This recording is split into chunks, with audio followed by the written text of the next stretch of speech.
Hi guys, in this video I will show you how to turn on and off text cursor on Windows 10. What you need to do.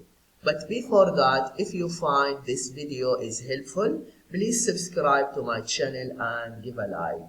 Okay, how to turn on and off text cursor on Windows 10.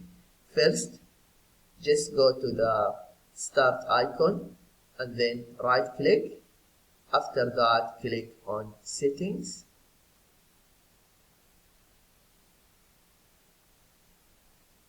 And then click on Ease of Access.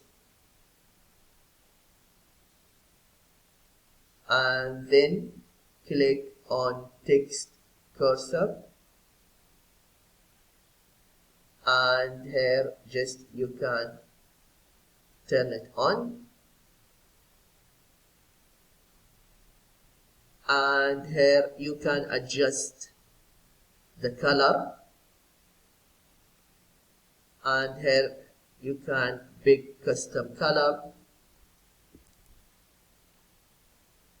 and here you can change the text cursor appearance to increase the thickness.